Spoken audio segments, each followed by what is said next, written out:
जय श्री राम दोस्तों आज हम बात करेंगे चक्रव्यूह में अभिमन्यु का वध कैसे हुआ। कुरुक्षेत्र में कौरवों और पांडवों के बीच 18 दिन तक घमासान युद्ध चला था। एक ओर धर्म के लिए लड़ने वाले पांडव थे तो दूसरी ओर छल कपट और धोखा देने में माहिर कौरव। उन्होंने छल से युद्ध जीतने के लिए एक रणनीति बनाई। उनकी योजना थी कि वो अर्जुन को युद्ध में उलझाकर चारों भाइयों से दूर ले जाएंगे और फिर युधिष्ठिर को बंदी बनाकर युद्ध जीत लेंगे। अब युद्ध वाले दिन कौरव सेना की एक टुकड़ी अर्जुन से युद्ध करते हुए उन्हें रणभूमि से दूर ले गई। वहीं गुरु द्रोणाचार्य ने युधिष्ठिर को बंदी बनाने के लिए चक्रव्यूह की रचना की, जबकि पांडवों में सिर्फ अर्जुन को पता था कि चक्रव्यूह को कैसे तोड़ना है। अर्जुन के दूर जाते ही गुरु द्रोणाचार्य ने पांडवों को ललकारते हुए कहा कि या तो युद्ध लड़ो या फिर हार मान लो। युद्ध के नियम के अनुसार युद्ध लड़ना जरूरी था। यदि युद्ध न करते तो भी हार जाते और युद्ध करते तो भी हार निश्चित थी। अब धर्मराज युधिष्ठिर को कुछ सूझ नहीं रहा था कि क्या करें और क्या न करें। उसी समय धर्मराज युधिष्ठिर के सामने एक युवक खड़ा हुआ और कहा, काका श्री, मुझे चक्रव्यूह को तोड़ने और युद्ध करने का आशीर्वाद दीजिए। यह युवक कोई और नहीं बल्कि अर्जुन का पुत्र अभिमन्यु था।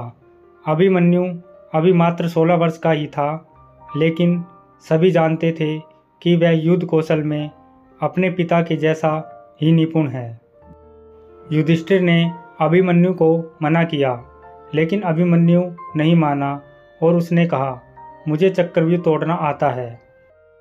जब मैं अपनी माँ के गर्भ में था तो पिता ने माँ को चक्रव्यूह तोड़ने का तरीका बताया था। बस तभी मैंने इसे सीख लिया था। मैं आगे रहूँगा और आप सब मेरे पीछे पीछे आइए। हार मानकर युधिष्ठिर ने अभिमन्यु की बात मान ली और सभी युद्ध के लिए तैयार हो गए। सबसे आगे अभिमन्यु था और बाकी सब उसके पीछे। अभिमन्यु को रण क्षेत्र में देखकर कौरव मजाक उड़ाने लगे कि यह छोटा बालक क्या युद्ध करेगा, लेकिन जब उन्होंने अभिमन्यु के युद्ध कौशल को देखा तो उनके पसीने छूट गए। आगे बढ़ते हुए अभिमन्यु ने दुर्योधन के पुत्र लक्ष्मण को मार गिराया और चक्रव्यूह में प्रवेश कर गया।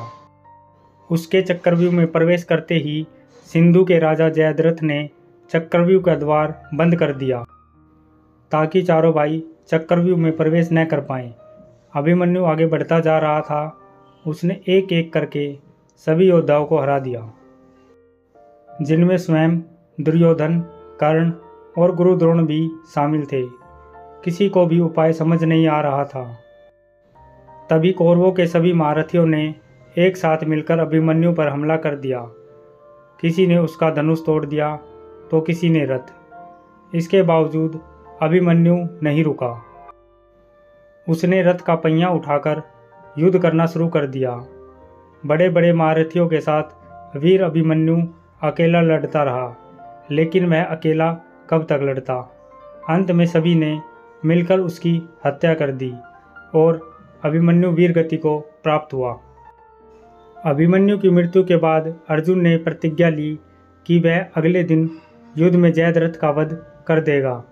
आज सूरवीर अभिमन्यु का नाम कर्ण और अर्जुन से भी पहले सम्मान के साथ लिया जाता है। दोस्तों, सनातन धर्म से जुड़ी ऐसी और भी रोचक जानकारी पाने के लिए हमारे चैनल को सब्सक्राइब जरूर करें। जय श्री राम।